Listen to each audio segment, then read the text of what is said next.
Good afternoon, everyone. I'm going to call to order this regularly scheduled meeting of the Health, Environment, and Community Engagement Committee.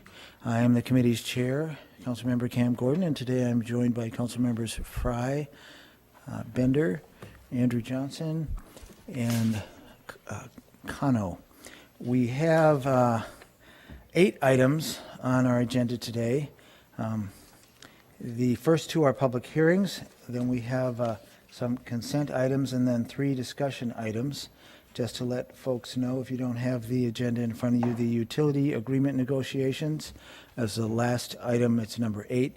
But there's going to be some really interesting and exciting items before that, just in case some of you may have come for that item. We'll start with our public hearings. And the first public hearing is on the Neighborhood and Community Engagement Commission appointees. And I believe that Mr. Blinn will make a brief presentation, and then I'll open the public hearing. Welcome. Thank you, Mr. Chair and committee members.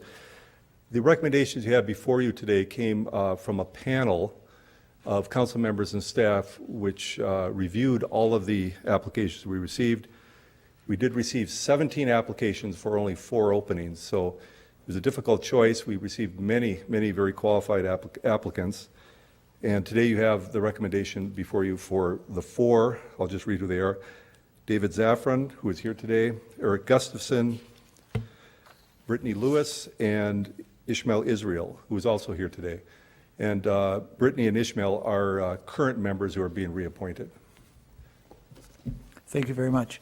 And I appreciate the work that you put into this. I also participated in the selection group, and it was difficult and challenging process. We had a lot of outstanding, excellent candidates, and we looked at lots of different variables to narrow it down. And I also do want to note that we had some communications with the Park Board, and it's our understanding that they will be appointing Melita Kimmons, although they haven't made that decision yet. That's just some conversations that we had with them. Then I'd like to open the public hearing to see if anyone would like to address the committee. Is it necessary? Welcome to incumbent commissioners who are commissioners here, and also those other appointees. I don't see anybody coming forward. So I think I will close the public hearing then, and we can be efficient on this item. And then I will call for a vote from committee members. All those in favor of approving the council appointments of David Zaffron, Eric Gustafson, and Brittany Lewis, and the mayoral appointment of Ishmael Israel, say aye. Aye. Any opposed? Any abstentions? Well, that motion then carries, and those appointments will be forwarded on to the council for approval.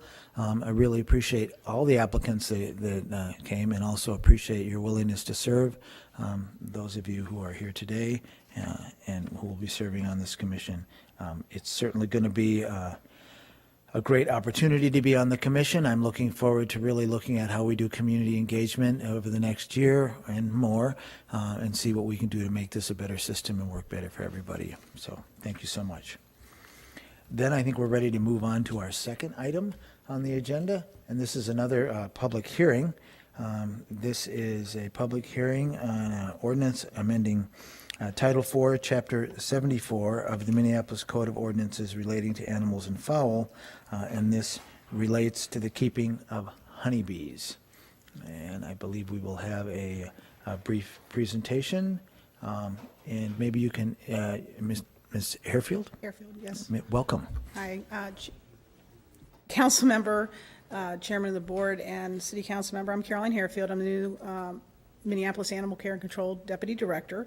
By ordinance, Minneapolis Animal Care and Control currently requires honeybee permit applications or applicants to receive the written consent of at least 80% of the occupants or occupied properties within 100 feet of their property, and 100% of the signatures or occupants of properties immediately adjacent to the applicant's property. In addition to the current ordinance, has specified parameters for hives located on the second or higher story of that property. The proposed ordinance change would remove these restrictions while keeping a simple notification requirement for surrounding properties and making the following additions. Adding a requirement that applicants provide evidence for neighbor notification on an annual basis to Minneapolis Animal Care and Control or face citations or possible revocation of permit.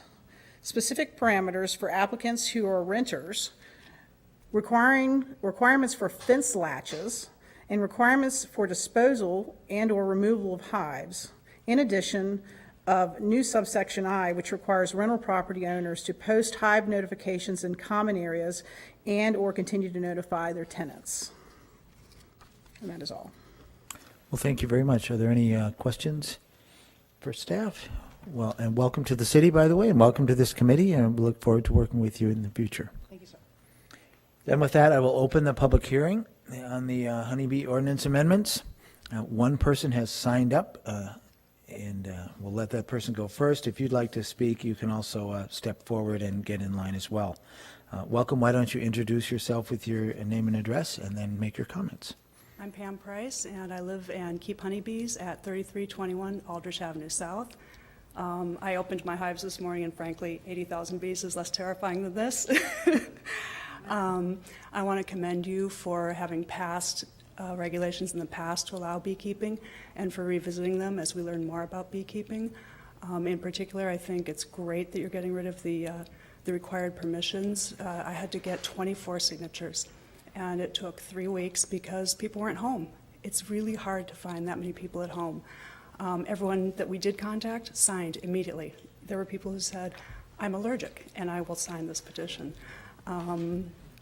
So I think that's great, but I also think that you might want to look into keeping the requirement for permission from the adjacent neighbors. And by that I mean the ones immediately next door, not across the alley, not across the street, because it's really a very cooperative thing, and you have to be able to talk back and forth with these neighbors and be very honest about, are these bees bugging you, and do we need to put up a flyway, and where they hang out in your yard, and where are they in my yard? And I think that it might help to help keep those channels of communication open.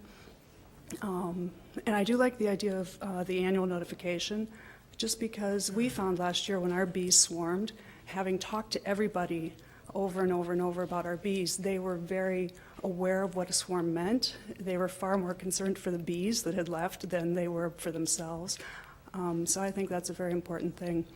I also think that you might want to revisit your requirement for latches. I mean, I currently have, 4-foot fences with, the latches that you push up on and push the gate open, and they seem more than adequate. I don't know what you mean by child-proof latches, but that's plenty enough, and I would hate to see anyone have to put up 6-foot fences just to accommodate the requirements for having an enclosed yard with child-proof latches, because that cuts off communication with your neighbors, it cuts off eyes in the alley. That's, I guess, my piece. If you have questions, I'd be happy to answer. Okay, thank you very much. I don't see any questions at this time, and I think if council members or staff want to comment about anything, we can do that after the public hearing. Thank you so much. I believe another person has signed up, Christy Allen.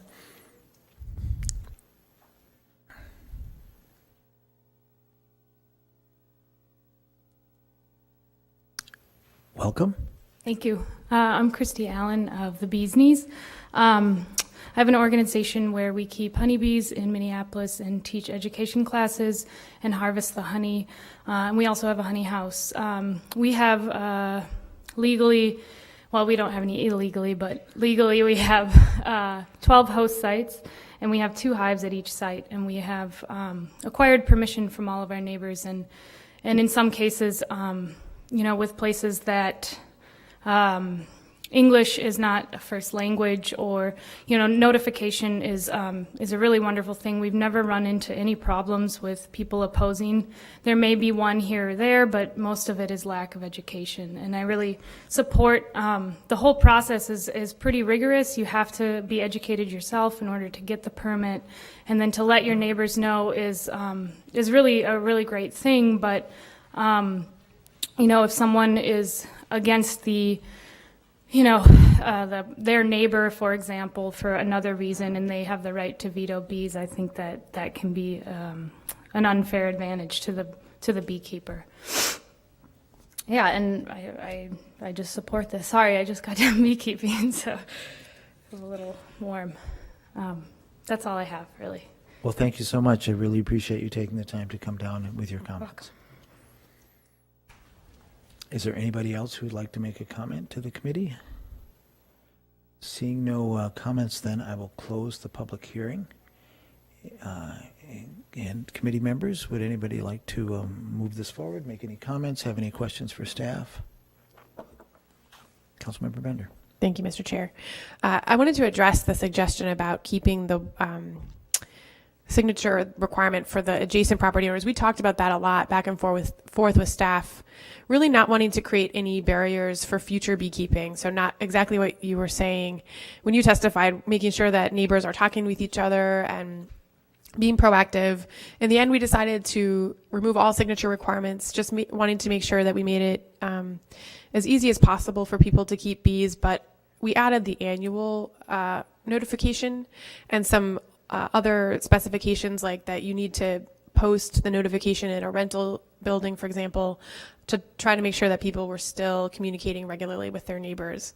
And then I wondered if staff could address this question about the fence latches and if the 60 inches is an either or with the child safe to the question that we heard during the public testimony. Thank you very much. And I will note, when I read the ordinance, it says or. So fence latches shall be located at least 60 inches off of the ground or be constructed in a manner approved to keep children from being able to access. So I just to clarify, but Mr. Schuckman, you might want to clarify further. Sure. Thank you, Mr. Chair. Noah Schuckman, Regulatory Services. Mr. Chair, committee members, there was no specific motivation aside from just adding a safety mechanism there, so we're amenable to changes to that at your kind of as you prefer.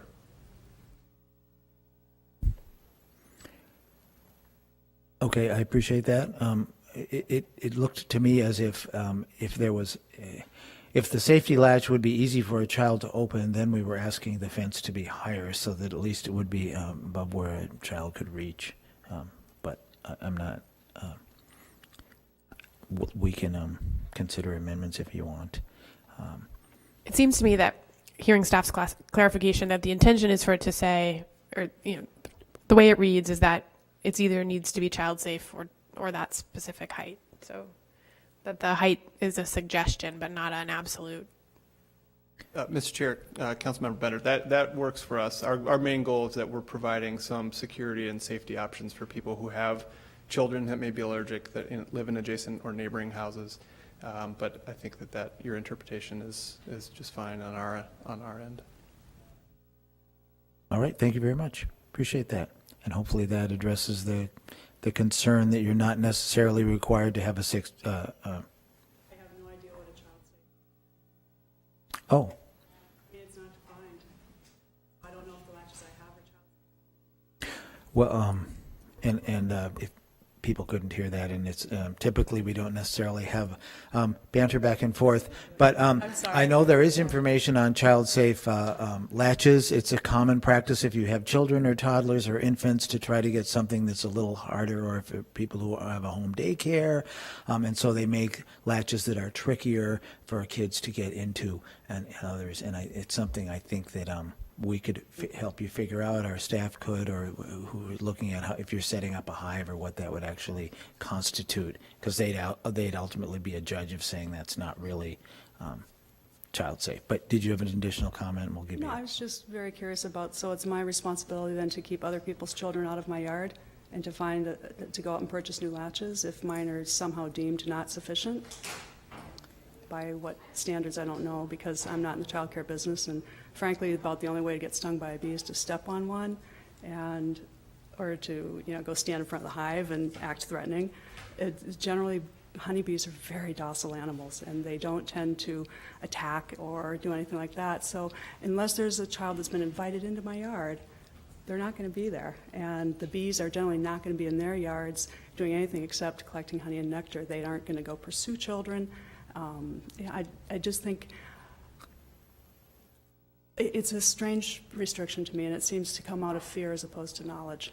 Well, appreciate your comments. The latching fence was already in the ordinance, so we weren't even changing that, but we did refine it to the child-safe latch. But there was an addition. Councilmember Frye.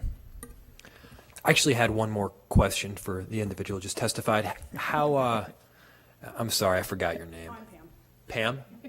Pam, how tall or how high off the ground are your latches right now? Out here, they're standard, Is that 60 fence inches? height. No, that's probably about I have no- 48 inches. Okay, Yeah, 60 inches is 5 5 feet. Okay.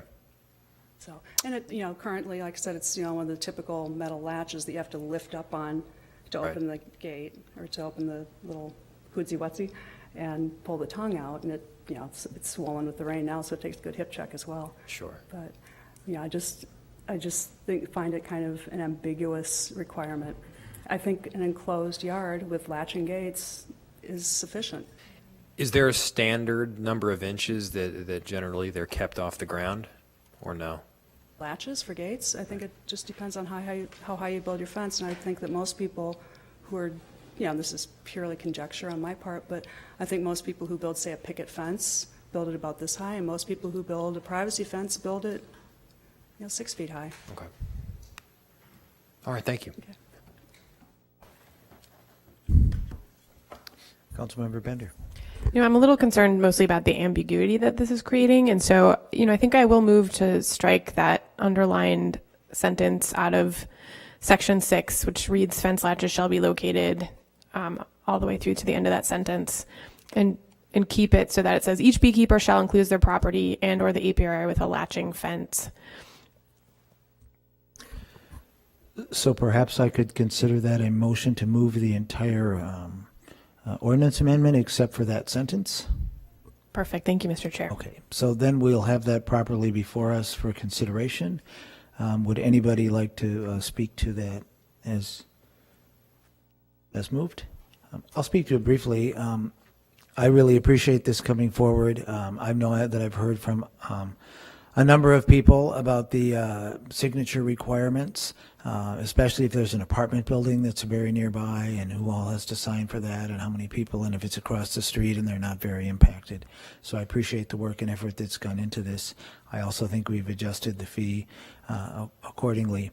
The one thing I'll note is that since we started allowing beekeeping, I've gotten very few complaints.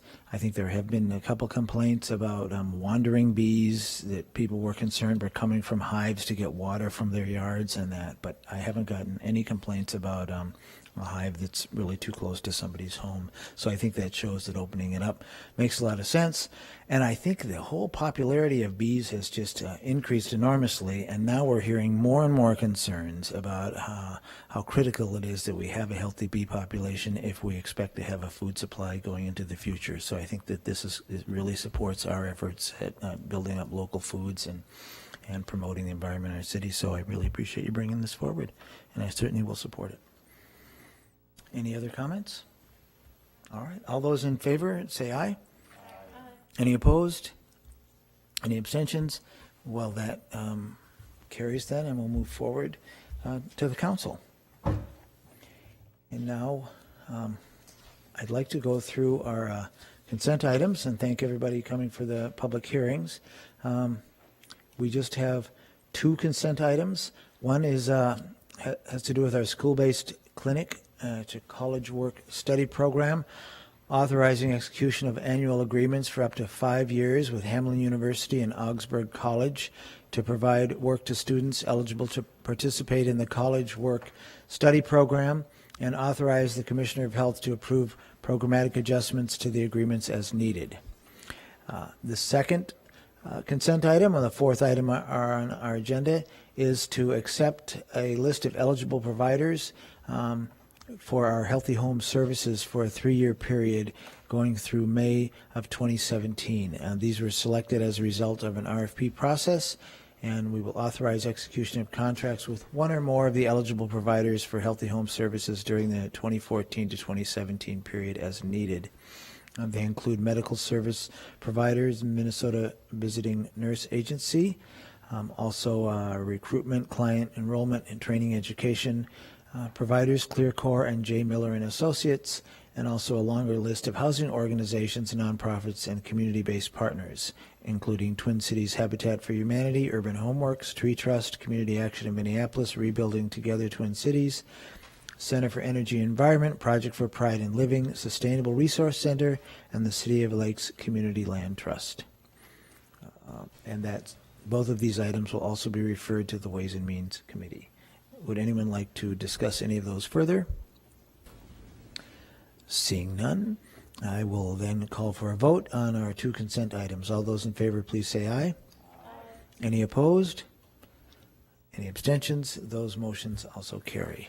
And that brings us to our discussion item. Our first discussion item is the youth tobacco use, and we are had a preliminary report several weeks ago, and now we are going to get another report with some policy recommendations from the Youth Congress to address tobacco use. And I'm not sure who our lead presenter is. I believe it's Ms. Pratt. It's going. Oh, okay. Maybe you could introduce yourself.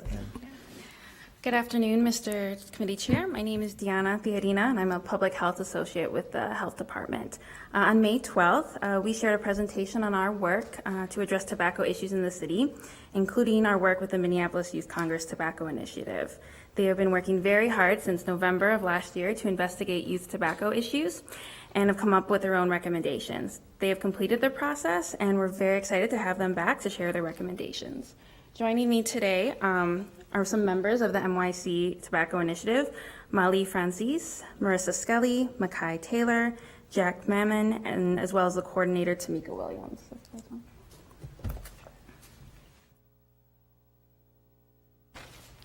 Welcome. Hello, thank you for having us. My name is Tamika Williams. I am the Health Committee Coordinator with the Minneapolis Youth Congress.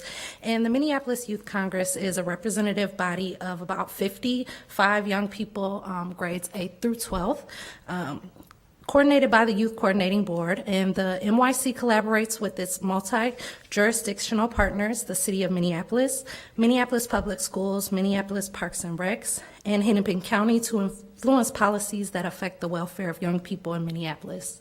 The Tobacco Initiative is made up of Youth Congress members that are committed to preventing the next generation of tobacco users.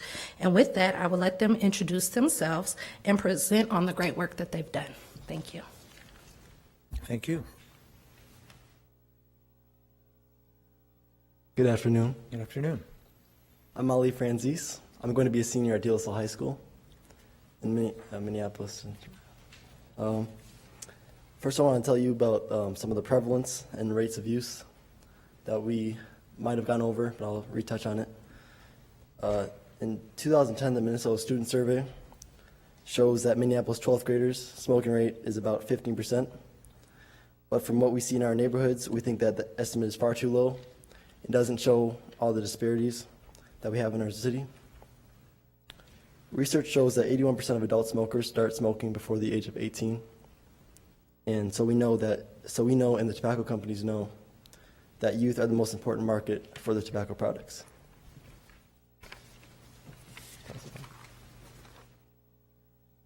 Good afternoon. Good afternoon. I'm Makai Taylor. I'm going to be a senior at South High School. And I'd like to say in 2009, the FDA banned flavored cigarette products, which left a big gap because cigarettes, cigarillos, and little cigars and shisha, which is used in hookah, can still be flavored. Not only is there the flavor issue, but also the price. Cigarillos and little cigars can be sold in single packs, while cigarettes are required to be sold in packs of 20. We did store assessments in Minneapolis and have found cigarillos to be priced as low as 89 cents. This is unfortunately a very strong combination to tempt kids. And if you look at the handout, you can see the difference between cigarettes and cigarillos and little cigars and regular cigars. When you look at the tobacco and candy cards, you can clearly see that they look very similar. They're designed to look like candy and taste like candy to appeal to little kids, which is pretty sad. Tobacco companies are using the same flavoring additives as Kool-Aid and Jolly Ranchers. These products are designed to appeal to little kids and are priced so that if kids can find a store willing to look the other way, they can easily afford it. I also know in my neighborhood, kids started smoking tobacco products like in middle school. I was wondering how they got these products, and they told me it's pretty easy. Some of them told me they can just go to people on the street and ask for a cigarette and just buy it with some pocket change they have. Others told me that they can just find an adult over 18, give them the money, have them go to into a store or like a gas station and have them purchase a product for them, which is pretty sad, but it's reality. Thank you. Right. Good afternoon. My name is Marissa Skelly, and I'm a recent graduate of South High School. And I'm sure I speak for many of us when I say that I have lost family members to smoking-related diseases, and this is why it is so difficult for me to see my friends pick up smoking more and more. And youth accessibility to tobacco is more of an issue than ever, with low price points, appealing flavors, and newer technologies such as e-cigs. I have friends at school who would walk to and from a corner store during lunch to purchase and smoke single cigarettes underage, which is very much illegal. And many of my friends have purchased e-cigarettes because they are new technology, taste good, and are said to be healthier than smoking. But e-cigs are not regulated and still contain nicotine. These flavors in e-cigs are just ploys by tobacco companies to bring in younger and younger new customers whom they know will become addicted and become lifelong customers. Tobacco companies are purchasing e-cig companies, and they are targeting youth in every way they can. Another tobacco issue we see is the e-cigarettes. The Centers for Disease Control and Prevention reports that e-cigarette use has doubled among youth in the last year. It appears to be safer, more attractive, but we have learned that there isn't any research demonstrating their safety. In fact, a few studies have shown the presence of carcinogens in e-cigarettes. We are concerned that the e-cig vapor isn't safe to be exposed to secondhand. And we are also concerned that this is a product that will addict kids to nicotine and lead them to using other tobacco and nicotine products. Lastly, we are concerned that stores that sell to minors are not being caught. In 2012, only 11 stores, 2.75%, failed the inspection because they were selling tobacco to youth. After talking to other young people and young smokers, we do not think this number is accurate. We've heard that stores know when they are being inspected and are inspected only once a year. Thank you. Good afternoon. My name is Jack Mammon. I'm also a recent graduate from South High School, and as part of our process to come up with these recommendations, we developed a survey to collect information from youth that have already begun experimenting with tobacco. We collected over 70 surveys, and we found that 40% of youth surveyed initiated tobacco use before age 14. Cigarillos, shisha, and e-cigarettes are almost as popular as cigarettes. 27% of respondents said that the taste or flavor was the main quality that they looked for in their tobacco products. Almost 20% of youth report their most common way of getting tobacco is buying it straight from the store. And 63% of youth surveyed know a place that sells single cigarettes. Along with the surveys, we also had several gatherings, and we talked to youth and adults also to brainstorm solutions that could possibly cause young people to be less tempted. Kick Butts Day event was a large gathering held at the downtown library. We shared the results of the survey, had a panel of both adult and youth experts, and showcased the tobacco candy cards to show how similar they look. We also broke out into several groups where we've hosted focus conversations asking youth what their experience in their community was and what ideas they had to make it harder for youth to be tempted and to get addicted. We also hosted smaller meetings with the Minneapolis Public Schools District-wide Student Council, the YWCA Strong Fast Fit Youth Group, and hosted 2 sessions at the Twin Cities Latino Youth Conference. We estimate between the events we engaged approximately 120 youth in discussing their ideas to protect other youth from tobacco. Most youth were familiar with the products and their qualities, like the taste, that they're cheap, that they're all in the stores, and many youth hadn't noticed or thought about how those qualities affect their peers. We also heard a lot of stories of youth being able to easily access tobacco on the street and in the stores. Youth feel a lot more education needs to be done around hookah and e-cigarettes. Youth also told us that we need to raise awareness of the flavored products and how cheap they are.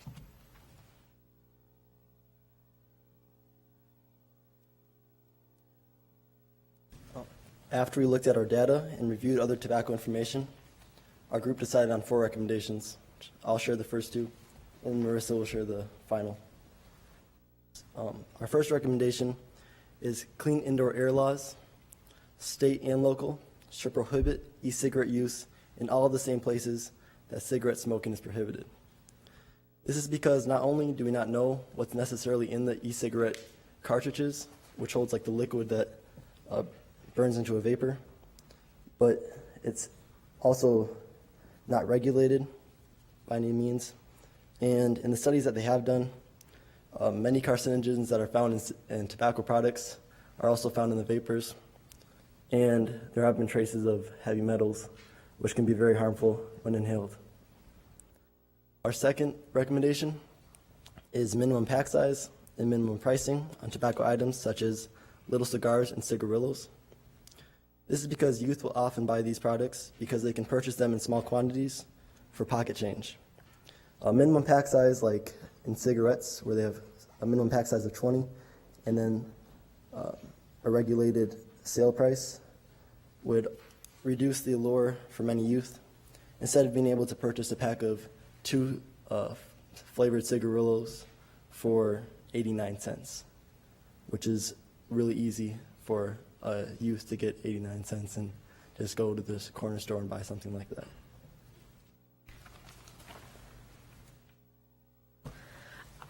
This is Marissa. Our third recommendation was that flavored tobacco products should only be sold by tobacco-only retailers. Flavored products attract younger people. 27% of youth in our survey say flavor was what they like about their tobacco product. Tobacco companies show off their most dazzling candy-like packages, discounts, and advertising in stores most frequented by young kids in the neighborhood looking to buy snacks and things similarly packaged. Taking flavored products out of these stores and into adult-only stores drastically reduces access for young people. Our fourth recommendation is that no coupons or discounts should be allowed for tobacco products. Tobacco companies want to get people addicted to their products. They pay billions annually in discounts and coupons because they know their products are addictive. They know their investment in initiating a lifelong customer will pay off, especially since low price points make products more accessible to youth, their target customer. Yeah. Thank you. Thank you very much. On June 24th, some of us attended a meeting of the Public Health Advisory Committee to share recommendations. And committee co-chair Tara Jensen is here to share her letter of support. Good afternoon, council members. Nice to see you again. The Public Health Advisory Committee just wants to say we're very impressed and proud of the Minneapolis Youth Council for all the work they've done on this. So we're very pleased to lend our support to the recommendations that they're presenting to you today. So I'm going to read our letter of support. The members of the Minneapolis Public Health Advisory Committee, the PHAC, support the 4 recommendations of the Minneapolis Youth Congress Tobacco Initiative as presented to the PHAC on June 24th and to today's City Council Health, Environment, and Community Engagement Committee meeting. The Youth Council's deliberative process engaged youth and tobacco experts, produced key findings and clear recommendations designed to eliminate easy access and decrease the effectiveness of intentional marketing to youth. Key findings of the Minneapolis Youth Congress Tobacco Initiative indicate that youth are drawn to the flavored tobacco products and that single or double packaged cigarillos and little cigars are priced in such a way that youth can purchase these products with pocket change. Neither flavored tobacco products nor cigarillo package sizes are regulated in a way to eliminate access for most youth. Additionally, Minneapolis Youth Congress survey results show that e-cigarettes, cigarillos, and shisha are almost as popular with youth as cigarettes and are available in flavors and packages that mimic popular candy products. Given that local governments have the authority to regulate e-cigarettes, that the health risks of e-cigarette vapors are still unknown, that youth are drawn to flavored tobacco products, and that the unregulated pack size of cigarillos and little cigars make them cheap and easy to purchase, the Public Health Advisory Committee urges the Minneapolis City Council to act upon the Minneapolis Youth Congress recommendations. Although the Minnesota legislature took modest steps to decrease youth access and public exposure to electronic cigarettes, it did not extend Minnesota's Clean Indoor Air Act to bar the use of e-cigarettes in all places where smoking is currently prohibited. As an advisory committee to the City Council and the Minneapolis Health Department on policy matters affecting the health of Minneapolis residents, PHAC serves as liaisons between the city and the community in addressing health concerns. Healthy youth are critical to fulfilling the city's goals, which are living well and One Minneapolis, and the health department's goals, thriving youth and young adults, and healthy weight and smoke-free living. We look forward to working together to protect and enhance the health of all Minneapolis residents on this and other efforts. Thank you. Thank you very much. As you can see, tobacco use is a very important issue. 480,000 people die every year from tobacco-related illnesses. 102,000 kids under the age of 18 in Minnesota will die prematurely from smoking. If we can work together to prevent the next generation of tobacco users, we think our communities will be a better place, not just for youth, but for everyone. Thank you for letting us know, or thank you for, thank you for letting us share our work and recommendations with you. Thank you very much. There's any questions? Yeah, if we're open to any questions, so. I think we do have some questions. Councilmember Bender. Thank you, Mr. Chair. Thank you so much for all of your work, and what an impressive presentation you made today. I wondered if you had looked into which of these policies would be appropriate at the local level here at the City Council or at the state level, or if they all seemed like things that we would be able to regulate at a city level. I know that our health department staff has looked into that a little bit, so perhaps Ms. Pratt, you'd like to let us know. Good morning, Councilmember Gordon and council members. I'm Laura Pratt with the Health Department, and with me is Julie Ralston-Aoki from the Public Health Law Center, in case you get too technical on me. All of these policies can be passed at a local level.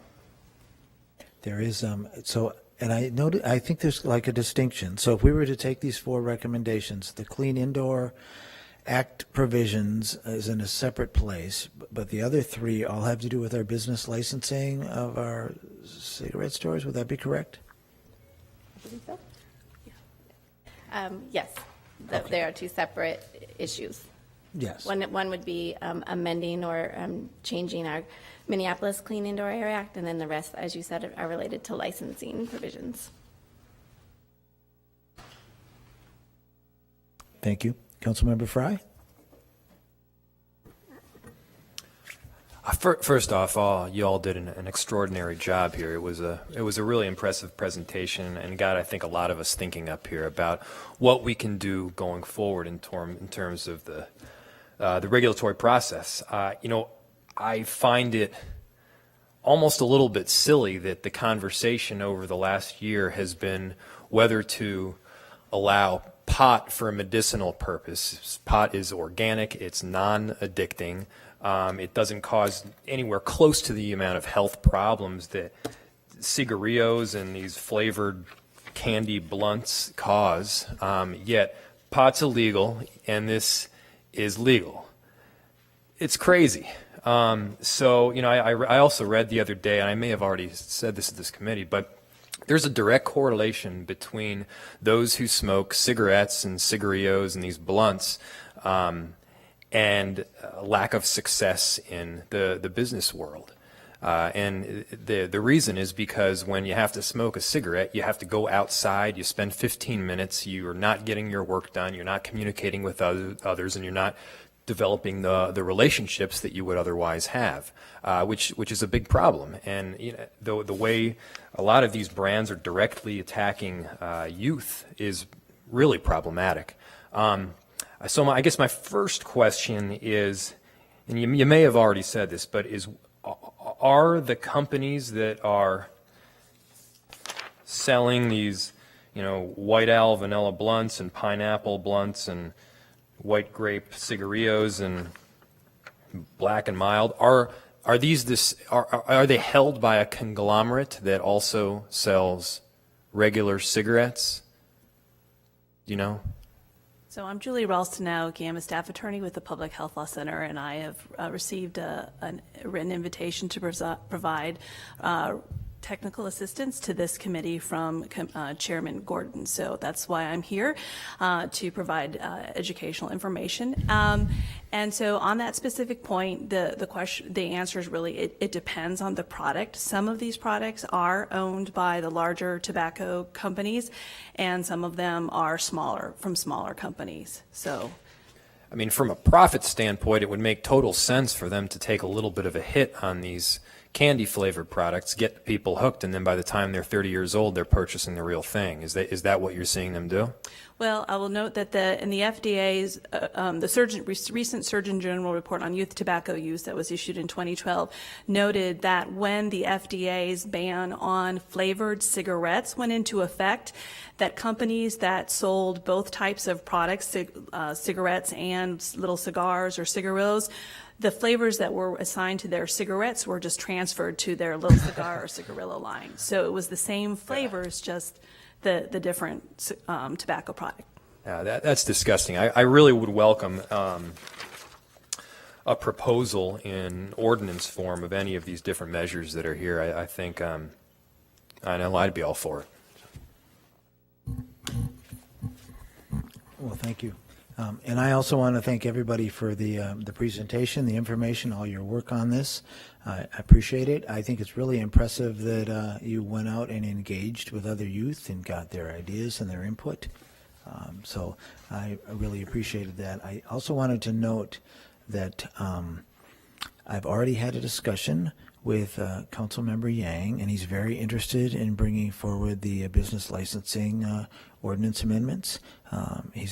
So I think that we'll see some progress made on that, and I think that we can also definitely pick up on the clean indoor issues. We've had a lot of discussions about e-cigarettes and how to treat them just on our own city property and our own city campus, and I think there's probably a really big connection, too, between the e-cigarette distributors, manufacturers, and tobacco industry, because the idea now, it seems to be, whereas we thought e-cigarettes might be a pathway out of addiction to nicotine, it's actually looking like this could be a pathway into your addiction to nicotine, and once you're addicted, you might explore other means, including cigarettes and others, to get your nicotine. And I think that's part of the theory that they're trying to operate under, that we have to be trying to counteract. And I'll move to receive and file this, but first I also want to give Councilmember Cano an opportunity to make comments or ask any questions that she may have. Sure. Well, thank you so much for being here. I grew up with a mom who used to smoke at home, so this is a very real type of work that you're doing here that's changing our communities. And of course, as communities of color, we're targeted more to be addicted to some of these chemicals and products. And so I just wanted to thank you so much for doing this work and for helping to raise awareness and to empower ourselves to speak to our own families about this, to speak to our own friends and neighbors about these issues. Because as a high school student back then, I was in track and cross country, and protecting my health was really important. And the only way that I really knew how to do that was by myself talking to my mom about her smoking habits. So she did end up quitting. And I think that this type of work is really important for us to continue that popular education type of engagement and movement building. I do have kind of a question and just share with you something that's happening in my ward. I have a business, a small storefront that has come to my office to ask for a rezoning so they can sell cigarettes, because they feel like their business model won't be successful without them being able to sell cigarettes. So we've kind of gone back to them and said, we want to support your business model. We want to help you identify other ways of developing a competitive advantage. And I'm just curious if the type of work you all are doing is engaging some of those small storefronts that seem to think that that's the only way to make it in the world, and what kind of strategies you might be looking at moving forward to help people come up with other ways of making money or seeing themselves as successful small business owners in our commercial nodes. So I'm talking about things like, the shops on Cedar and 28th, Bloomington and 28th, Bloomington and 38th, some of those smaller businesses that might need maybe some connections with some of this advocacy work that you all are taking on. Hello, again, my name is Tamika Williams, and over the summer, the Minneapolis Youth Congress plans to continue this work, and some of the activities that we have planned are to educate and engage the community. One of the ideas that we had was making over a store for a day. So bringing all of the tobacco products out of the store so that store owners can see the possibilities of what their store could look like without tobacco. So we definitely do have that in mind, engaging store owners and seeing other ways that they can be successful without tobacco usage, especially aimed at young people. That's great. Thank you so much. I'm glad to hear that. You're welcome. I think that's a really good point, too. I've heard from several, even gas stations and that I think that tobacco does constitute a large part of the business, and they think they have to be competitive. So I think helping kind of on that other end could make a big difference, showing people how they can make a living without doing that. So I'm going to move to receive and file this with the understanding that we're not just going to receive and file this, but we're going to pick this up and we're going to take action on it. I think actually on all 4 of those recommendations, at least that's my intention, and I'll be working with Councilmember Yang to see if we can bring that those 3 letter recommendations through our business licensing. Are there any other final comments on that? And thank you so much for the wonderful presentation, and also I will note that I'm glad you got your voice back since the last time you presented. All right. So all those in favor of receiving and file this fabulous report, please say aye. Any opposed? Okay, that is, motion carries. Now we'll move on to our next item. This is our sixth item. This is a Minneapolis for a Lifetime. This is a progress report on our strategic plan. We learned about this in the past, and we've invited our staff to come back and tell us about it. Welcome, Christina. Thank you. Good afternoon, Chair Gordon, council members. Minneapolis for a Lifetime came about last year when the health department, the city coordinator's office, city council, and neighborhood and community relations took a good look at the census data that had come out. I think we have all started to hear about the shift in our demographics. We're going to have a much older population, even in the youngest city in the county, Minneapolis. We used to have a senior ombudsman model, and that shifted into more of a strategic planning model. The senior ombudsman model is no longer, which was more of a service delivery. With that, we convened a Minneapolis for a Lifetime steering committee and developed a strategic framework called Minneapolis for a Lifetime. The original city goals that this originally was developed under was one Minneapolis, many people, one Minneapolis. And the strategic direction was seniors stay and talents are tapped. With the new city goals, I was very happy to see, as that process went out and how this strategic framework really aligns with 3 of the city goals, and that would be living well, one Minneapolis, and a city that works. Move this over here. So we'll start off just simply with the 2010 census demographics. As you can see, Minneapolis in 2010 had almost 91,000 people over 50. We often hear about the surrounding suburbs that attract older adults or are attracting even the older adults from Minneapolis, moving out of Minneapolis into these suburbs. But as you can see, we still have a significant population. The statistician from Hennepin County who served on the committee called it the law of large numbers. So even though at the time it was a quarter of our population, it's still a very substantial amount of our population. Met Council just released a report in June of 2014 that talked about these changes over the next 30 years. As you can see, the population change over the next 30 years will be 58%.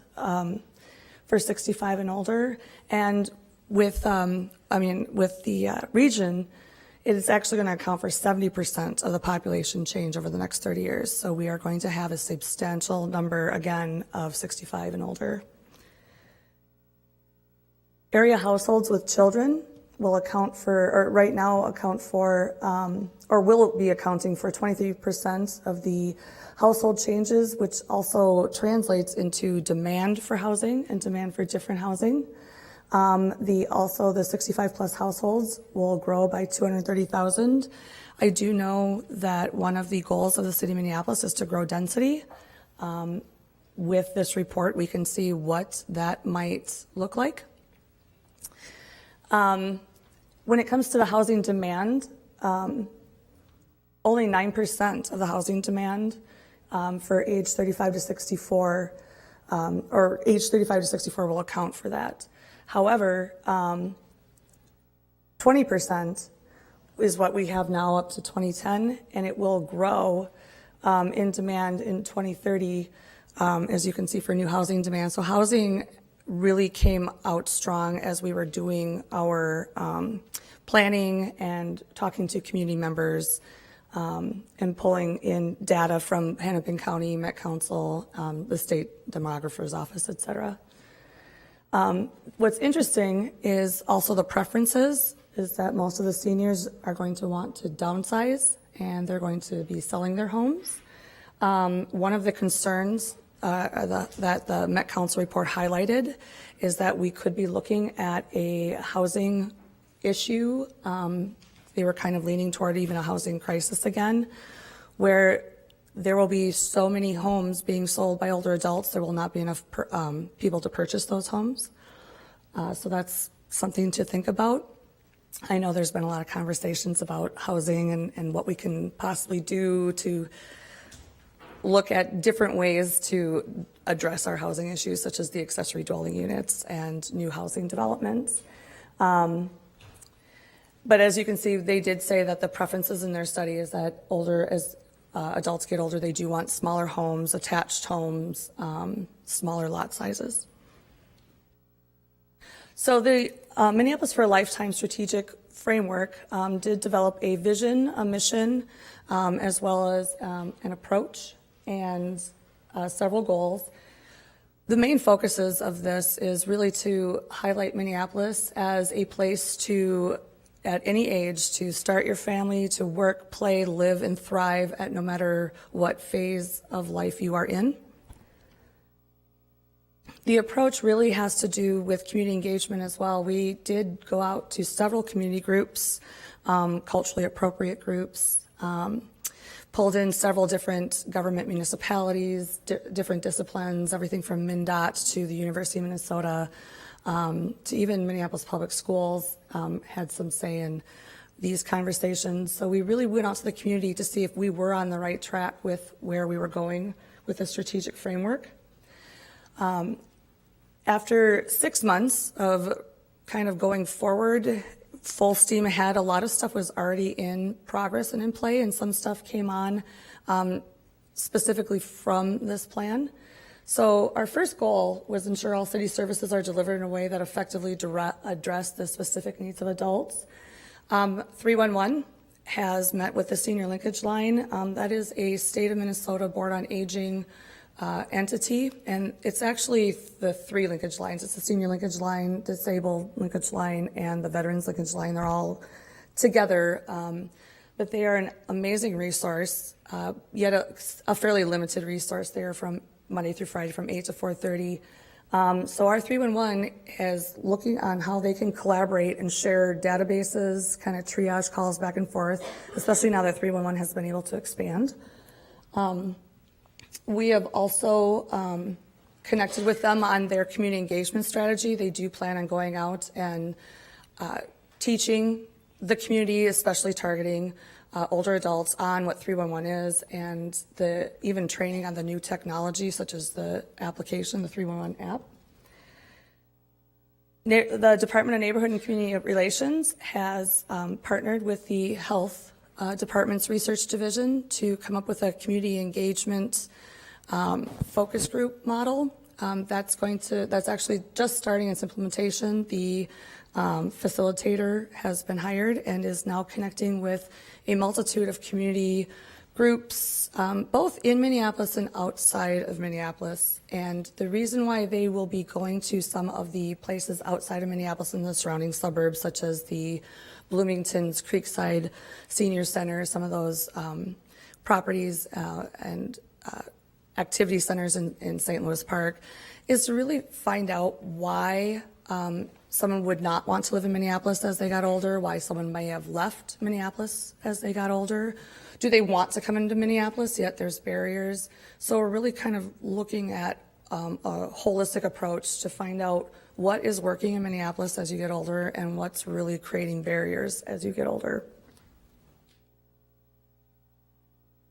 The health department also is participating again. It's Hennepin County that does the SHAPE survey. It's a community health survey.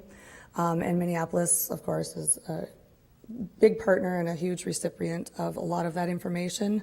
I spoke with the director, and she anticipates that from the survey, over 6,700 respondents will be age 50 and older. So there's a great resource rich in information where a lot more of the future planning can be based off of. And the thing that is wonderful about the SHAPE survey is that it kind of goes beyond, chronic health conditions and do you have high blood pressure and stuff like that. It actually gets into quality of life issues such as the feeling of safety and security in your own community. And the information technology department, as you know, just released the digital survey. And they did specifically reach out to 55 and older community to find out what their barriers were or their ability to access and use and comfort level with digital technology. As you know, we do use a lot of technologies, social media, et cetera, to disseminate a lot of our city information. And is that really working as you get older? So this is the big one, affirm and improve housing options for Minneapolis residents of all ages. At the same time, the strategic framework was approved. The senior housing initiative that came out of CPED was approved. They added an addendum called the Senior Housing Initiative. And the big focus, again, is to assist residents to stay in their homes. We have quite older housing stock throughout Minneapolis, which can create some challenges as you get older. So they are, first of all, looking for new options if there's absolutely no way for that older adult to stay in their home. So there's dollars set aside to create one senior housing project in every ward with a minimum of 35 units by 2025. They're also setting aside their Affordable Housing Trust Fund to make it easy for developers to create those housing options. They're also setting aside quite a bit of money to help households revamp their homes, everything as small as grab bars to as big as first floor remodeling, so seniors don't have to climb the stairs. I know there's a big conversation about accessory dwelling units, and I think there's going to be some conversation pretty soon coming forward. So we've been involved in that as well, looking at how that attaches to the Minneapolis for a Lifetime strategy. Along with accessory dwelling units and some of those other new and unique models, they have also researched what they call the Senior Urban Community Planning Model.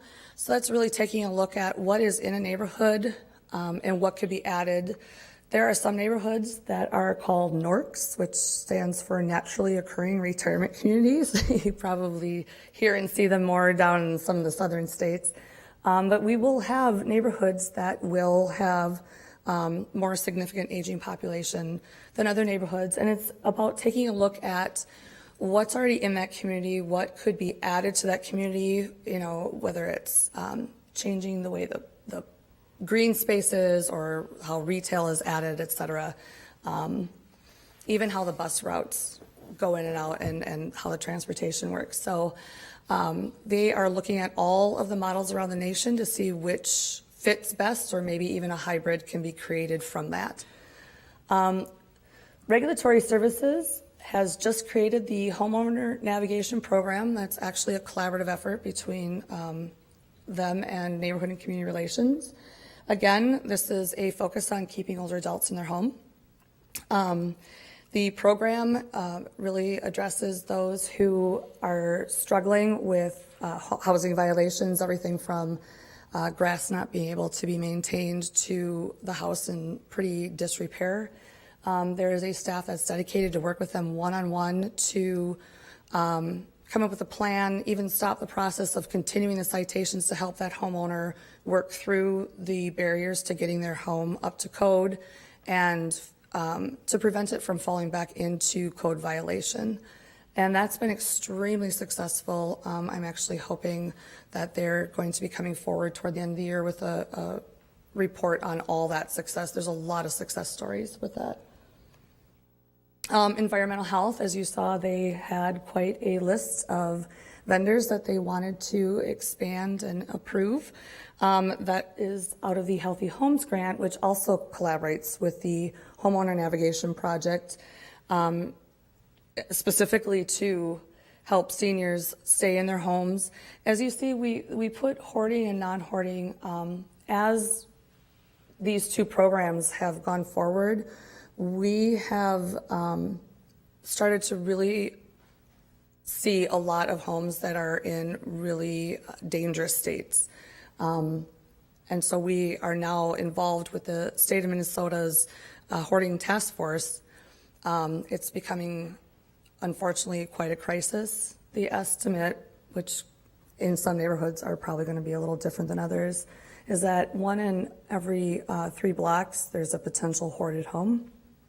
You may have heard about some of the dangers where first responders can't get to the individual when there's an emergency, and unfortunately it did not. It was not successful. We've had some fatalities because of that. We also have to be concerned about our first responders as well as other people accessing these homes, as well as homeowners. So we are now shifting some of the focus with this strategy and these funds and collaborative efforts to specifically look at what to do and how to come up with a solid plan for hoarded homes. Strengthen and promote safe transportation. I was going to put a little icon in there on streetcars because I'm a huge proponent, but streetcars have nothing to do with the Minneapolis for Lifetime strategy, but that is one thought and idea of how we can, as a city, look at different options as you get older that are going to be more appealing, safer, accessible for those who get older. The Public Works Department is in the process of finalizing a complete streets policy.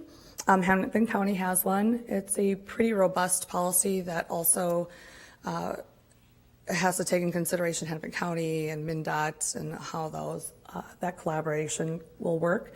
They said that they do not have a specific time frame, but they hope to, by the end of the year, bring forward the complete streets policy. And it's a nationally recognized policy for an aging community as well as a community for all ages. Goal number 4 is to promote participation in health and wellness. And I will apologize, I am under the understanding that the RCA did not get posted and 2 versions of the PowerPoint did, and I apologize for that. I could have been much more thorough in ensuring that you had the right information right off the bat. I'll just note that we did all get a hard copy of the RCA up here, and I'm sure that it will be posted online in the future. So yep, as well as the PowerPoint version of the PowerPoint that I am using today. Excuse me. So the health department has really been the one spearheading the health and wellness initiatives. They have continuously contracted with the Minnesota Visiting Nurses Association to provide a safety net for low-income seniors. They also, I always like to highlight the partnership with UCare. A lot of people don't even realize we have a city senior center, but we do. And that is a great example of a private-public partnership. UCare fully supports the senior center. The city provides some in-kind services. The center serves over 1,000 unduplicated, it's estimated 1,000 unduplicated older adults, 50 plus a year. Most of them are low income and live alone. So it is a very active and robust center that provides everything from health and wellness education to socialization to opportunities for volunteerism, work studies, connection to, the center does have several computers that the older adults come in and use. So it's a very, very robust senior center. I encourage you to go and visit it. It's right in the same building as the Target retail store. So it's a good little walk, especially in the winter. Our final goal, recognize and value the experience and skills of older adults. We have a lot of initiatives, as we even heard today with the tobacco use. There's youth violence prevention work that's being done. As we go forward, we have such a growing resource in our older adults. So when it comes to looking at new ways to mentor youth, new opportunities to educate our younger generation for job readiness, as well as provide opportunities as you get older to continue your lifelong learning and, you know, expand your opportunities to socialize and engage and contribute to your community. The steering committee felt that that was also a critical component to what a healthy community looks like for an older adult. The first thing we started with is the city clerk's office. We have so many boards and commissions, and how can we ensure that there's a nice age balance as well as other diversification of our boards and commissions. And starting with the Senior Advisory Committee to the Mayor, it's called the Senior Citizen Advisory Committee to the Mayor. Within the next couple of months, we'll be bringing forward another request to council with some different changes to the bylaws, including membership, term limits, and even a name change. The recommendation right now is the Advisory Committee on Aging. So I always like to point out, though, that we have always done a very good job, even though we may not have thought we were focusing on an older adult population. But nationally, in 2011, Minneapolis was ranked #1 by the Banker Center for Secure Retirement for the best U.S. city out of 50 for seniors. The Milken Institute, which is a think tank out of California, did 359 metropolises. They rolled Minneapolis, St. Paul, and Bloomington together to constitute it as a metropolis. And we ranked 21 out of 359 as being the best city for successful aging. And then, as we have heard, we definitely are a very fit city, third year in a row, but we are 2 years in a row ranked #1 for the fittest city for an aging population. So that was really exciting to see that, you know, nationally, we are doing a very good job as an aging community. Certainly these reports take the weather out of the factor. They look at a holistic approach to health and wellness and quality of life. So for our next steps, we are going to reconvene the Minneapolis for Lifetime Steering Committee with all the information coming out, everything from the Met Council to the SHAPE data to the American Community Surveys, and the focus groups that we'll be finalizing probably in September. We're going to just look at our progress made to date, assess where to go forward, and address the gaps, and then see who else needs to be at the table as we go forward. And I'm open to any questions. Well, thank you very much. I appreciate the update and the report. I don't see any questions right now. One thing I wanted to comment on, I guess, was how great it is to see the interdepartmental connections that are going on here. I think it's we can see how this work touches many departments, and I think that's fantastic. It also must be rather difficult to track and manage all that. One in particular I was intrigued with was the Complete Streets policy. I think there could be some real interesting synergy with the Pedestrian Advisory Committee and the work that you're doing here. I think one of the key things is for this might be improving and enhancing the walkability of our city all year long. And so coming up with ideas about how to actually rate intersections on how well they work, not just for automobiles, but how they can sometimes fail for a pedestrian. And I know that I hear complaints about intersections. Sometimes they don't even have a walk light unless you push the button, and then if you push the button, there's no way you'll make it across in time. Those kinds of things. And I know that Pedestrian Advisory Committee has some priorities that they're working on, and could probably appreciate getting the support from the new Council on Aging or the steering committee or something to work on those. I think that will be key.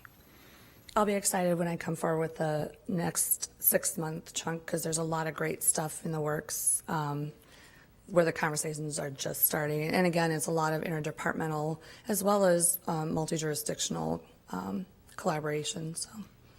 Well, very good. And don't forget, you might have some allies. Sometimes some of that interdepartmental work creates some difficulties to accomplish all your goals, and so sometimes it helps if there can be a bigger view and the council can come in and weigh in and kind of help determine what really is going to be the best fit. Yeah, a lot of philosophies are that multi-aging, 8 to 80, community for all ages, and what's good for one particular age group or another particular age group is holistically good for everybody. And I think a lot of these, and it does get difficult to track because there's a lot of that mindset versus just a singular focus on an older adult population. Well, I appreciate that, and we have a couple more reports, and I see no comments, so okay. Well, thank you, and I'll move to receive and file this presentation. All those in favor? Thank you. Anybody else? Okay, all those opposed? I forgot to give the full instruction. All those in favor, please say aye. Aye. Thank you. All those opposed? You can say aye if they like. All right. Well, that has been received and filed. Now, our next item is our 7th item, and this has to do with our federal accessibility laws. And we're going to have a staff report from Lance Knuckles. And I will note at the beginning of this that in the RCA there is a staff direction that's laid out, but I have a substitute staff direction. I had some discussion with staff, and I'll pass that out so we can have that before you as you're watching the presentation and listening to it. Welcome, Mr. Knuckles. Good morning, Council Chair and committee members. My name is Lance Knuckles. I have the fortune and honor to be in dual roles here with the City of Minneapolis. One of those roles is being the Access and Outreach Manager with the Neighborhood and Community Relations Department, and also being the ADA Title II Coordinator for the City of Minneapolis, ensuring that we provide accessibility for those living with disabilities.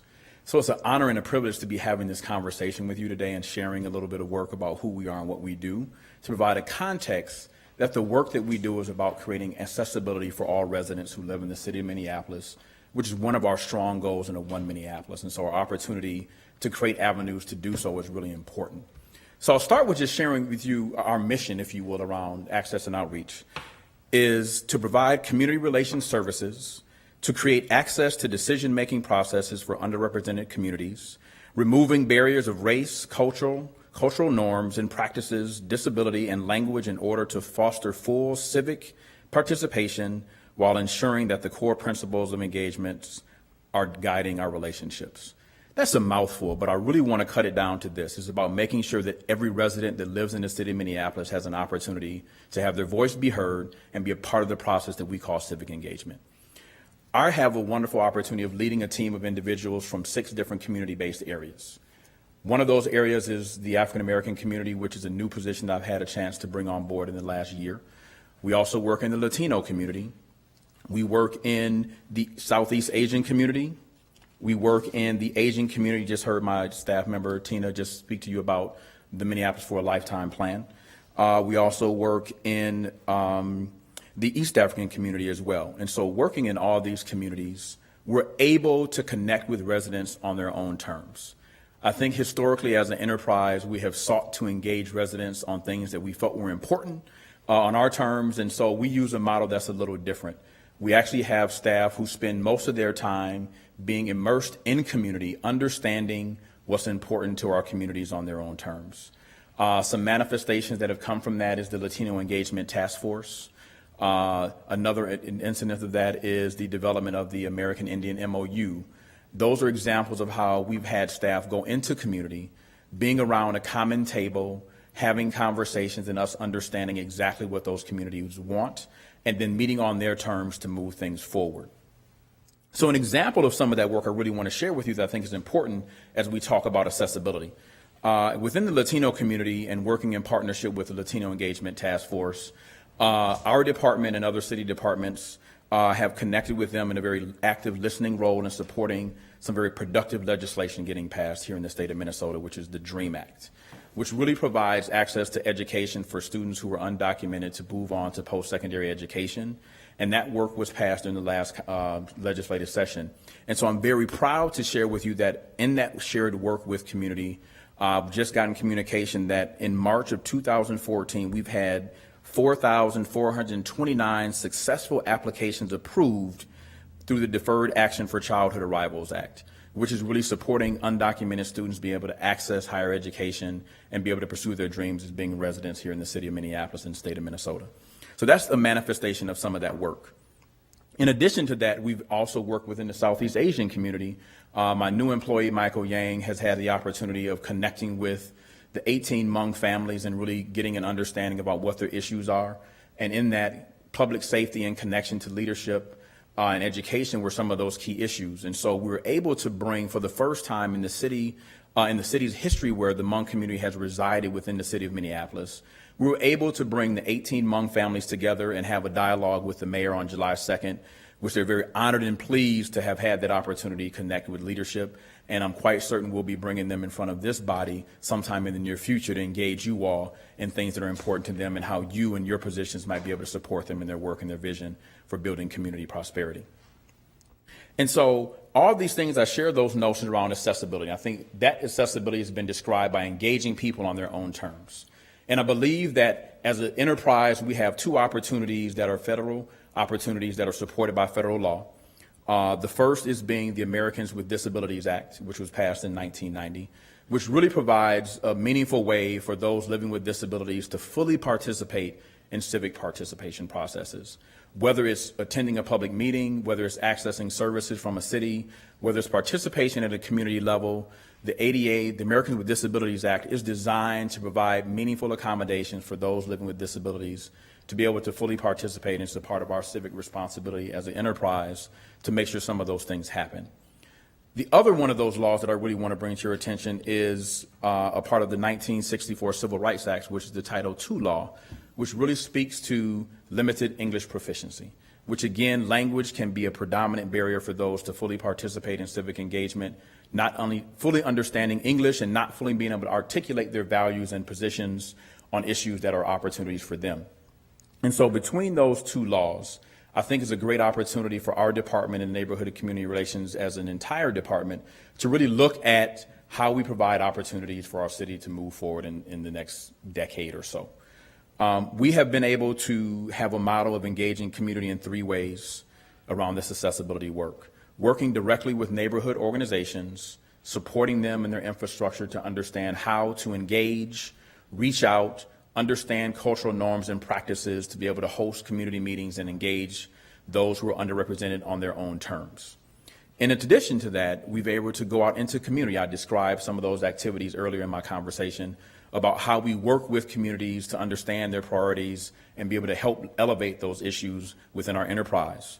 The final part of how we make that work happen is working with departments and leadership in city government to understand what projects and practices that we have to ensure that we're getting good information from this enterprise out into the community, but more importantly, allowing departments to have good engagement tactics and strategies and understanding cultural norms and practices that can support them engaging in the meaningful ways that allows people in our city to fully participate from a language and also disability perspective. And so with that, I really want to lead towards the notion of the request for council action that's been put on the table for you all to consider. It is really about finding an opportunity and a way to move forward and creating accessibility for our residents in a very meaningful process with the support of this council. In providing a council study session in August, which is a part of the RCA, is to provide meaningful strategies that we can utilize and bring back to the body, the full council, as a way to understand how we might utilize our resources and best practices to meet our requirements by federal law, but also to fully engage residents in a meaningful way. The other part of that process is to also talk about risk management and also protocols to support those best practices that we can actually partner on to move forward. That doesn't only live within the Americans with Disabilities Act, it also addresses our work around the limited English proficiency plan that we have in the enterprise. Is working to ensure that all residents can access resources and services who are non-English speaking. We do have a current system that is in compliance that provides meaningful opportunities for residents to receive information upon request. If residents want information in other languages, we have the ability to provide that resource and service to them. As council members have those needs to be met for those who are non-English speaking, we have systems in place to support that as well. But as we consider this notion about full accessibility, it is our notion that we should consider options and strategies that allow us to move to a different level and creating access for those citizens to fully participate. And then the final component of that request would be to come back again with those recommendations to support that work. And so with that, I wanted to give you all the time to ask me any questions about our work and how we do it. But for me, it is really important for us to consider this work. As a department, we believe it's really important, and to the degree that we've put in our budget request to the mayor additional $150,000 to potentially support this work as we move forward in the 2015 fiscal year. Well, thank you very much. I really appreciate that that report. And I think what I want to highlight is that when we started getting into this, it became clear that a little more in-depth conversation might be beneficial. And that's why part of this is teeing up a study session. So that'll be an opportunity when we can understand better exactly what these laws mean, what some of the implications are. Also, it became clear that there was a bigger interest, I think, in translation services and limited English proficiency. And the city's changing, and it's very dynamic, and there's expectations and there's needs from neighborhoods. So we wanted to tee up that larger discussion. And in terms of the ADA, I just wanted to kind of highlight that I think it's critically important that we understand where we may be falling out of compliance, where there might be some deficits. I'm convinced that we really need to have a plan in place, a transition plan that's indicating to everybody, including the federal government, all the actions that we are prepared to take to make sure that we're in compliance and that we're making sure to make all the accommodations that we need to make. Having been here for a while and working with our advisory committee on people with disabilities, concerns got raised even in this building itself, where you can get in of, where you can get out of, how you get around in it, and are we actually in compliance or not? And I think that we seriously have some work to do, so I think we really need to grapple with that. And so the staff direction I have before you, it does three things. It tees up this study session in August, then directs staff to return in October with further recommendations regarding the ADA transition plan. This is modified a little bit because we didn't want to get too far ahead of the budget process and talk about the consultant or not at this point, even though in the original staff report it's mentioned. And then the third item was to direct staff to work with the communication and the coordinator's office to look at the language translation services and figure out if we're doing that the best way that we can. We already heard that we're in compliance. We think we're meeting the minimum requirements, but is there bigger, larger, better services we could provide or not? So I'll move the staff direction to keep the discussion going and focus it in, and then I'll call on Councilmember Cano for comments or suggestions. Yeah, mostly comments and just sharing updates from my end. So, council colleagues, as you know, I did a lot of this multilingual work for Minneapolis Public Schools, and I'm really thankful for NCR for taking the leadership and teeing up this conversation in conjunction with Chairman Gordon. I think this is a really important part of our community engagement work. I don't think translation and interpretation is all about engagement, but it's a tool to get to the engagement. So I'm really glad to see you engage with the city coordinator and to engage with the communications department, because we do want to plan a communications outreach model that is not just doing the bare minimum, but that's really thinking about our city and where we're going to be 15 to 20 years from now. Minnesota is slated to be a majority minority state in 2056, I think. So the diversity and inclusion is just going to become more of a important topic as the years go by. So I just wanted to share that I did meet with Jay Strobel this morning to talk a little bit more about the communications work, and I've requested a meeting with the mayor's office to talk more about what does the budgeting for this look like, what does this look like in terms of staffing, what's our vision for the future. And I think we've got to look at communications as such a dynamic, engaging, untapped resource that we really need to mobilize to engage young people, to engage the diverse community members, and to share information consistently across the board about the styrofoam, ban, about the energy discussion that we're just having today. It's such a challenge to really share this information in a consistent and accessible manner with our residents that I think this is such an important conversation that we really need to dig deep. So I just mostly want to say thank you to everyone for allowing this to become an issue that we can work on, and I'm looking forward to continuing to move this conversation forward. Thank you very much. Seeing no further comments or questions, then I'll move the staff direction forward. All those in favor, please signify by saying aye. Aye. All those opposed? All right, that motion carries. Thank you very much. Now we're to our 8th item. I appreciate everybody's patience who is coming to hear this presentation, and I would like to give Mr. Strobel a chance to get the PowerPoint presentation loaded in, but we are going to be discussing our utility agreement negotiations. This is an update that the council requested to come back to the committee. This is certainly a big issue that we've been working on. So, Mr. Strobel, welcome back from vacation. Chair Gordon, members of the committee, thank you. As requested previously by the council, I'm here today to provide an update on franchise negotiations. First, what I want to do is spend a few moments just on a bit of background for folks who may not have the historical background on this issue. The city is coming to an end at the end of this year, an expiration of the franchise agreements with both CenterPoint and Xcel. Back in June 2013, so about a year ago, the City Council approved the Climate Action Plan, including a set of carbon reduction goals that by 2015 we'd have a 15% reduction, and then by 2025 a 30% reduction in those areas. And I'm pleased to report that we are on track to achieve the 2015 goal. Also wanted to note that in terms of emissions associated with energy utilities, that those account for about 66% of the carbon footprint. So obviously this work is very important given that carbon footprint. And then finally, last year during the summer, there was quite a bit of conversation, significant community dialogue about Minneapolis's energy future, which led to a couple things. One, a very good discourse among the council, the mayor, and the community in terms of exploring options for reaching our energy and climate goals. Also from that conversation stemmed the development of our energy pathway study. So I want to spend a little bit about what that energy pathway study touched base on.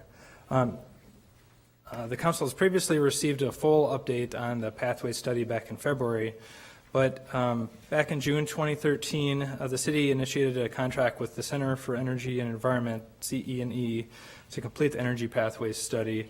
And then back in February, they provided a final report which included 4 pathway options. and as well as the legislative recommendations. One of the key recommendations was the formation or the suggestion of a formation of a clean energy partnership with utilities. And the recommendation also included negotiating this partnership simultaneously with the new franchise agreements. So that was very helpful given that these were due this year. So a bit more in terms of both those agreements. In terms of the Pathways Report recommended, as I just mentioned, not only a negotiation around the franchise agreements, but also simultaneously but separately the clean energy agreements. And so we've begun that work. The franchise agreement traditionally is focused on the fee structure and the use of the public rights of way. The recommendation from CE&E also suggested to broaden the agreement to include better ongoing information on right-of-way information such as infrastructure investment and reliability reporting, and also to have a shorter time frame for the franchise agreement with the potential for renewals. So again, that was their recommendation.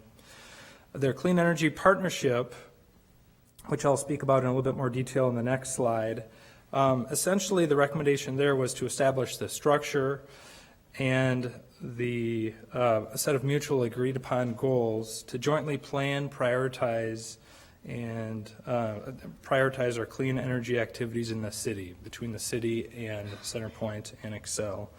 Also, the recommendation was to negotiate these agreements simultaneously.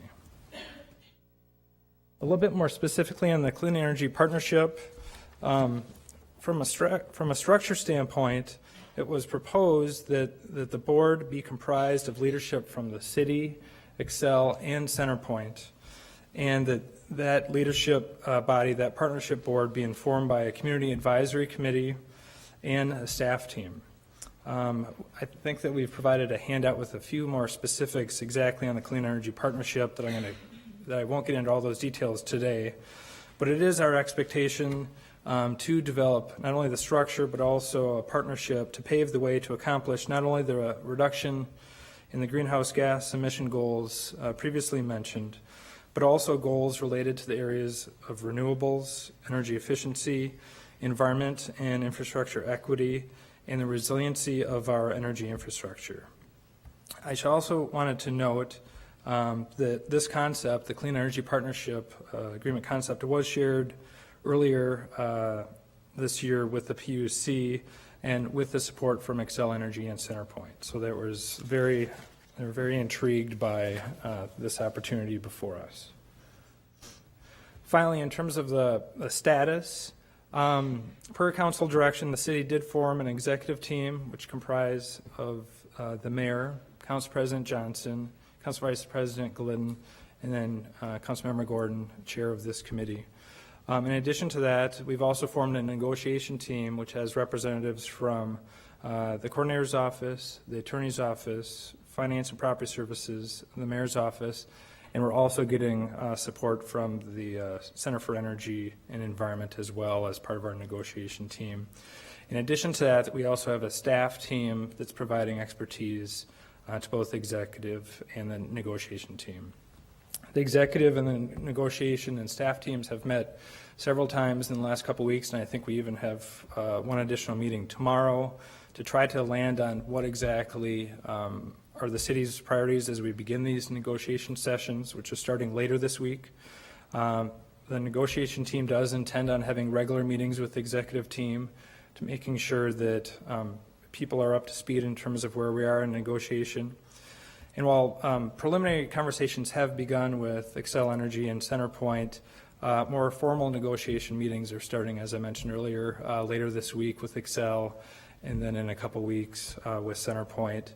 Our sort of self-imposed goal of completing negotiations would be at some point in September, giving the council the time for formal approval, and then also the franchise agreements likely, at least Xcel's franchise agreement with the city, will likely need to go before the PUC, and that approval process takes some period of time. So to try to get everything in place by the end of 2014, we have at least an initial self-imposed goal of trying to get this work completed by September. So with that, I'm ready to answer any questions you might have. In summary, we've done a lot of prep work, and the negotiations are really just ready to begin. Thank you very much. Councilmember Bender has a question or comment. Thank you, Mr. Chair. My question is about the slide previous to this, the Energy Vision Advisory Committee. Could you talk more about that? Is that an existing body that I've somehow missed, or is that to be formed in the future? And then what's the membership of that committee? Yeah, so that the intention of that body would be that there would be the partnership board would be members of the city leadership team, utility leadership team, representatives from Excel and CenterPoint, and that partnership board would be informed by an Energy Vision Advisory Committee, which does not exist today, as well as the staff team, both from the utilities and also from the city itself. So part of any action we would take would be to approve the makeup of that advisory committee and the details of this whole structure. Exactly. Okay, thank you. Yeah, I will note that when that was been shared with the utilities at some of our earlier meetings, they were very open and receptive to that. So at this point, I think it's a pretty safe assumption that there will be an established community advisory committee, which I know is something we've heard from community members and gotten postcards about. And I'm sure that there'll be a lot of attention on what that's going to actually look like. But I feel positive about the response so far. Councilmember Connell. Just a little bit more on that. So when will we expect a presentation on the Energy Vision Advisory Committee, or when will that recommendation come up in terms of this committee moving it forward to the full city council? What's kind of the timeline we're thinking? Yeah, Chair Gordon, Councilmember Cano, my expectation would be that when we bring back to the council approval of the terms of the agreement, that at that point that we would provide specific recommendation exactly how that the composition of that committee. And I will just add, and I add this to all committee members, and I guess even more broadly about the other discussions too, but I would be open to conversations about ideas about this. I think this is something that will be in the negotiations. It will be discussed, and then it will come back in September, but there'll be an opportunity for then our executive policy group, where I serve, to also weigh in on this. And Mr. Strobel also mentioned that we're working on kind of a, I forget what we exactly called the document, but we're working on a document of what we want to achieve and accomplish out of this, and I can share that offline and get input if you're sort of priorities. The plan right now, I think, is to actually have a bit of the structure in place when we agree on what the partnership is. I guess it's hard to know exactly how much will have the whole makeup of the advisory committee in place or not by September, but I think when we have something that the utility companies and the executive policy group of the city have kind of agreed to, that's when we'll come back and share that to get the feedback. But we can have more discussions offline between then and now as well. Okay. So I'd be curious to hear if anybody has strong views on any of those things, and Councilmember Johnson has already shared some, and others have with me as well, so that's great. Councilmember Johnson. Thank you, Mr. Chair. I'd just like to recognize I see a lot of folks out in the audience. For those of our viewers at home that can't necessarily see this, but they're wearing these yellow stickers that, for those that know me, I don't have the greatest eyesight, but it looks like it says support community power. So I just want to recognize that we do have a lot of folks in the room who are here today, I'm guessing, really representing community interests, and I appreciate their presence in this and their voices being heard, representing our consumers in the Minneapolis area. So it also looks like you're about to show off some postcards, support community. Coincidentally, I received a large packet of postcards, and on one side it says support community power, and then there's signatures, and these are all from constituents in the second ward. So people are following this very carefully. The two big things that were highlighted here is a 2-year franchise agreement that can be easily re-upped by the city council, and also a clear stakeholder participation in the city utility partnership. In fact, they have even listed who they think appropriate stakeholders might be. Community, labor, business, environment, and economic justice groups should have a seat at the table. So we've got some good advice from the community, and we really appreciate that. I also want to acknowledge that we have a representative from CenterPoint Energy here. Appreciate you being here and all your involvement in all of these discussions and process. And I don't believe I see anybody from Excel, but Councilmember Bender, did you have a comment or question? Thank you, Mr. Chair. Just briefly, I just wanted to just highlight again how innovative I think this is, and our utility providers being at the table with staff and members from the community. This could be a first in the nation partnership, and I think that's really a testament to the chair's leadership and others on the council over these last couple of years. I think these details are going to be really important, and so I'm looking forward to seeing more, and really glad that everyone's at the table right now talking to bring this all to a more formal proposal. So I think, our utilities are obviously part of everyone's daily life. The rates are really important to people, especially those who are on fixed incomes.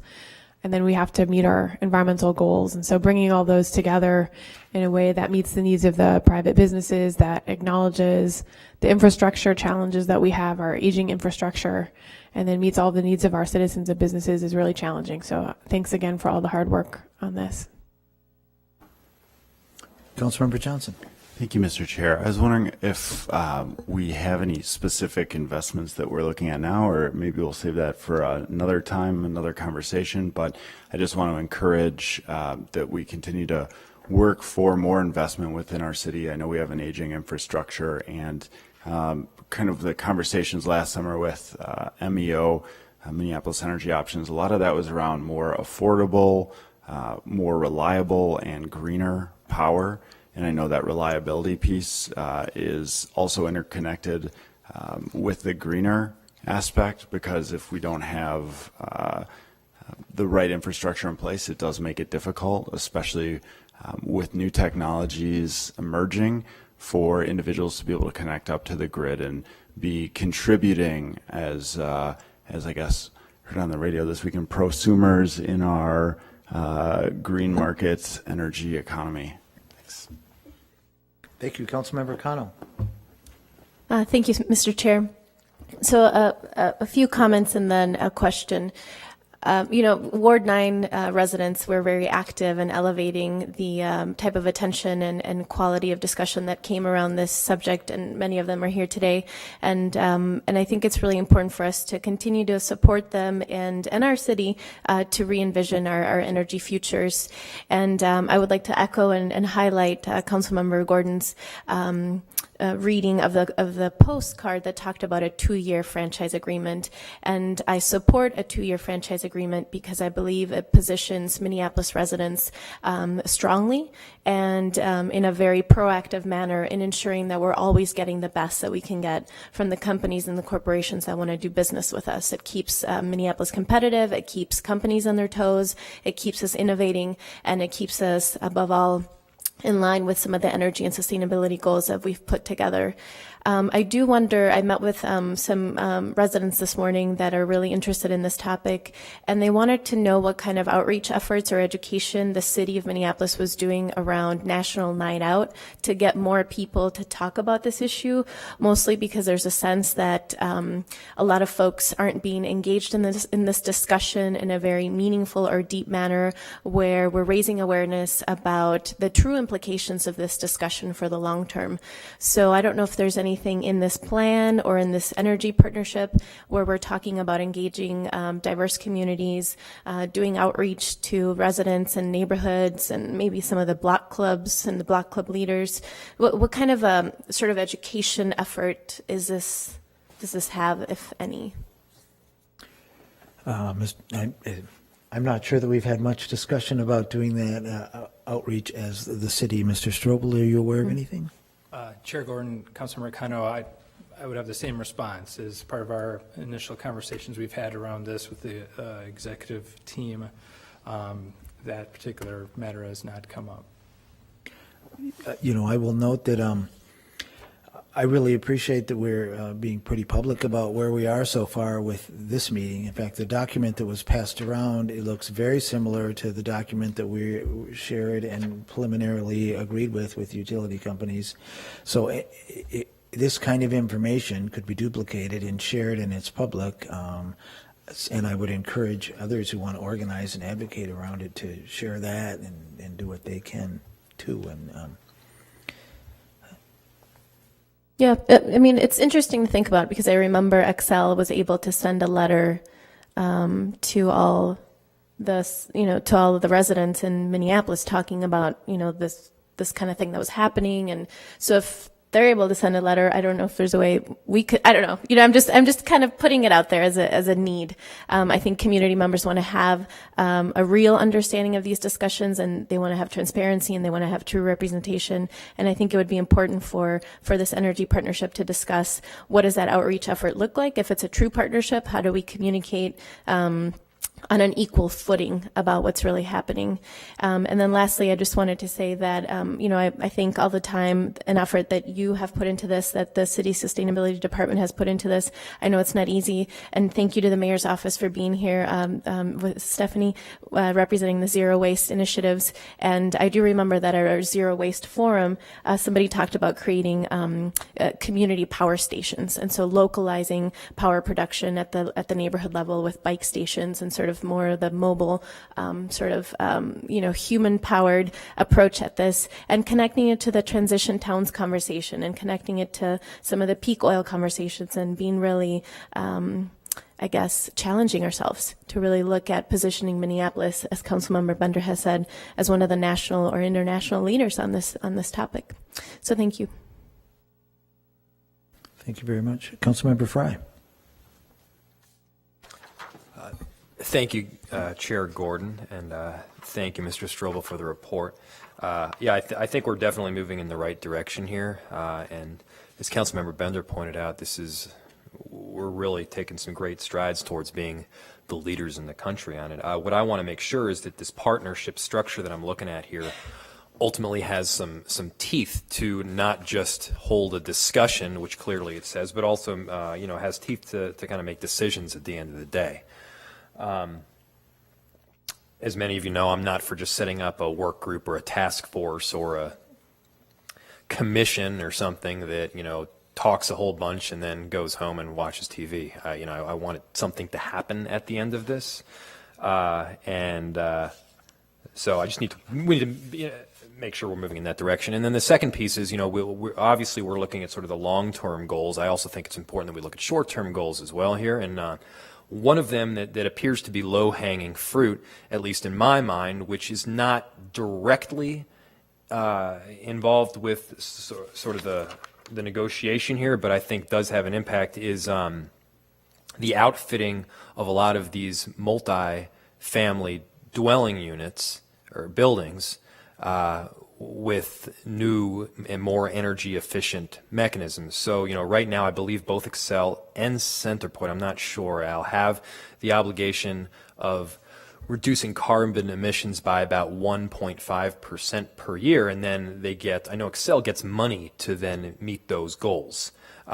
So in terms of using those monies, one great outlet would be outfitting these buildings with more energy efficient windows, and of course you got to go through HPC, which sometimes makes it a little bit cost prohibitive for some of the building units, but I think this would be a great way of knocking a huge chunk, perhaps more than 1.5% per year out right away.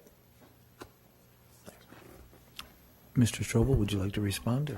Maybe that's just a comment. If you have anything to say, then say it. Yeah, Chair Gordon, Councilmember Fry, and actually to all the members of the committee, our approach, and I alluded to it in the presentation, is really to set up the Clean Energy Partnership to create a set of expectations, outcomes that the city and the utilities can mutually agree upon. Let the board, get into some of the specific projects in future years, and that we all agree, to working towards those outcomes that the city is seeking, that the community is seeking, and that hopefully our partners and the utilities are seeking as well. So, And I'll just note that in most of the discussions, we've talked about what are the programs the utility companies are also bringing and providing in Minneapolis, and how can we bring what we have as a city in terms of our expertise, understanding the neighborhoods, or our own ideas or priorities about what's going to make the biggest dent in climate change, to bear on those so we can play a role in that. And if windows could easily be something like that. I also want to acknowledge that one of the priorities we have is actually having a work plan. So the first year of the partnership, there are items that we want to work on, and right from the get-go, just to Councilmember Fry's point, doesn't want just a group that will just meet and not actually take any action or do anything. And the idea is, not only are we going to be, optimistically anyway, approving the structure and the decision-making process and potentially a budget by September about what does this partnership look like, but we're also going to be approving a work plan for the first year, and what are our priorities and what are the first things we want to accomplish. So it's fairly ambitious. And I also want to just acknowledge the sustainability staff that have been instrumental in this. Gail Preston, Brendan Slaughterbeck, that have done so much to move this forward and bring it along. Really appreciate your efforts. We also did get a letter from our Community Environmental Advisory Commission. Hopefully all council members got that. It might be something that we could attach to the agenda as well, and the report, so that the public could have access to that letter too. I think might be a good idea. And I'm not seeing any other questions or comments up here. Do you have any closing comments? Okay, well, you've got your work cut out for you. We all do, I guess. So thank you very much, and I will move to receive and file that report. All those in favor of that, please say aye. Aye. Any opposed? All right, that motion carries, and I think we've concluded our business for today, and so this meeting is adjourned. Thank you so much for coming.